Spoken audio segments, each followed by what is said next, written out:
3년 9개월 만에 충격. 건설사 더 망한다. 이 말이 무슨 말일까요? 왜 또 건설사가 더 망한다고 할까요? 이미 건설사는 종합건설사든 전문건설사든 지금 줄폐업을 하고 있잖아요. 그런데 여기에 더 얹어서 더 망한다고 하는 이유는 뭘까요? 여러분, 준공 후 미분양이라는 다 지어놨는데 분양이 안 되는 그런 주택이 너무나 많기 때문입니다. 그래서 앞으로 건설사들이 더 많이 망한다 이런 얘기를 하는 거예요. 아니 서울은 아파트 값이 신고가로 올라가는데 무슨 소리야 이렇게 이야기하시잖아요. 그런데 지방은 상황이 다르거든요. 지방은요 미분양 물량이 점점 쌓여가고 있습니다. 그것도 준공후 미분양 다 지어놨는데 분양이 안 되는 악성 미분양이 말입니다. 이거 한번 보십시오.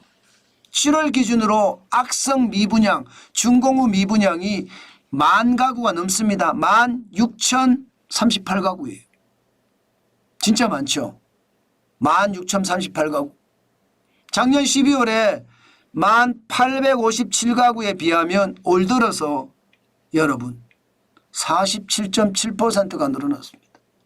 5,181가구가 늘어났습니다. 그냥 단순하게 말입니다.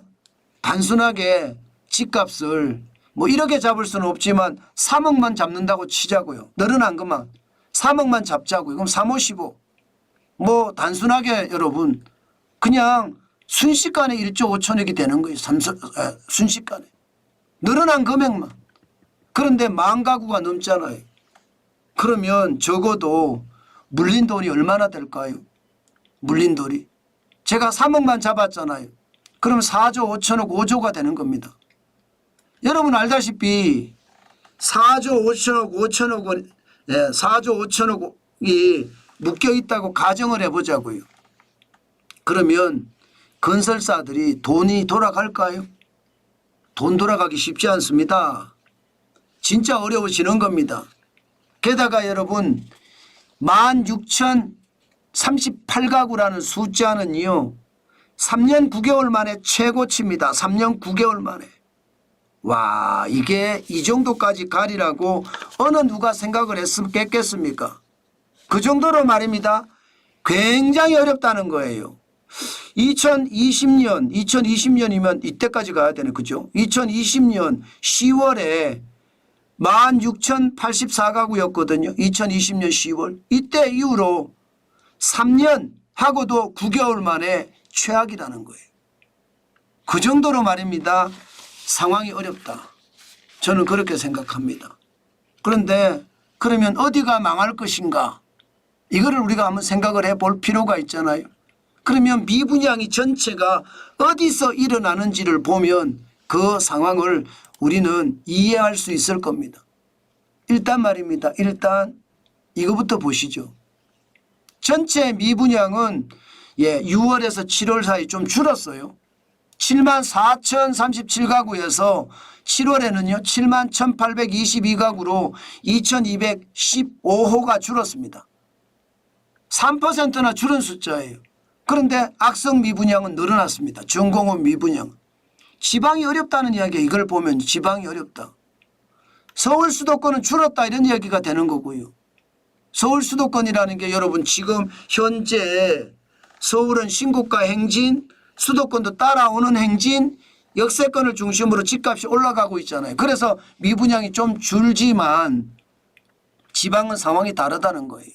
게다가 전체적으로 보면 71,822건이니까 여러분 미분양 위험 수위가 62,000가구라고 정부가 이야기한 숫자입니다.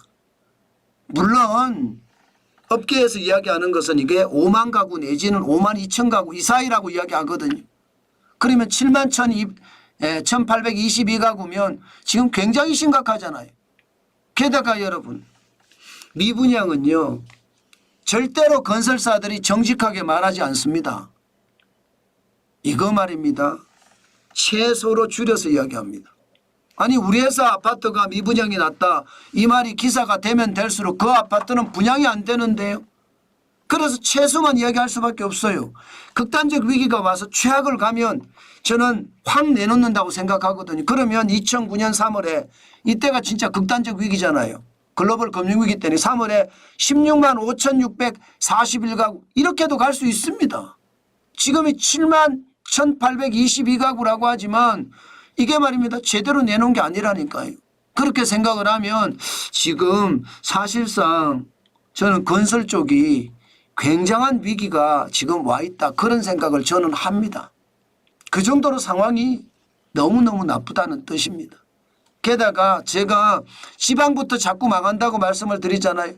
그 이유가 미분양의 물량의 거의 80%가 지방에 있습니다. 지방에. 서울 수도권은요. 13,989가구예요. 물론 1월보다는 37.7% 3,829가구가 늘었습니다. 그런데 요즘 지방이 더 빨리 늘어요. 지방은 1월 달까지만 하더라도 53,595가구였거든요. 지금은 57,833가구. 예, 7.9% 늘어난 겁니다. 4,238가구. 이것을 보면 여러분 결국 말입니다. 결국 지금의 상황은 그렇게 녹록한 상황이 아니다. 집값이 올라가는데 수도권이나 서울 여기만 쭉쭉 올라가지 지방은 어렵다는 이야기잖아요. 저는 이것을 보면서 다른 생각도 하게 됩니다. 이러다가 말입니다. 진짜 펑하고 위기가 터지면 경제가 진짜 난맥상이라고 이야기할 만큼 어려워질 거예요. 지방은 지금 미분양이 천지고 서울은 신고가를 연속하고 이게 똘똘한 채로 전부 몰린다는 거 아니겠습니까? 똘똘한 채로. 이게 문제라는 거죠. 결국 말입니다. 예, 미분양이 늘어나고 지방이 어려워진다는 것은 우리 경제 전체적으로도 지방이 어려워진다 그렇게 말할 수 있습니다. 안 그래도 지금 건설사 폐업이 장난 아니잖아요. 1월에서 7월까지 보면 종합건설사 전문건설사 합치면 1,565개나 지금 망하고 있어요. 폐업했어요. 작년에 3,562개였거든요. 지금 이대로라면 작년을 넘었을 거라고 이야기합니다. 지금 이대로라면. 7월까지 1,565개인데도 불구하고 작년에 가면 넘었을 거라고 이야기합니다. 왜?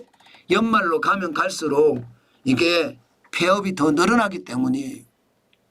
게다가 악성 미분양을 지금 극복하지 못하는 상태가 계속된다고 감안을 하면 여러분 건설사 더 망한다는 이야기는 현실이라는 뜻입니다.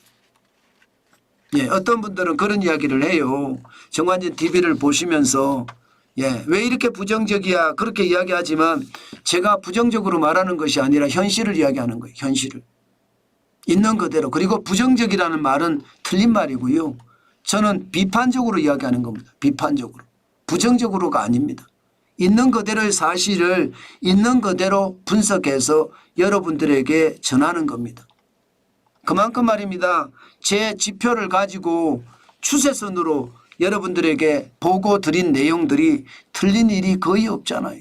그런 것을 감안을 해보면 지금 건설사들은 앞으로도 더 힘들다. 그럼 내수가 더 힘들다는 이야기도 저는 맞는 말이다 이런 생각이 듭니다. 참 안타깝죠. 그러나 현실입니다.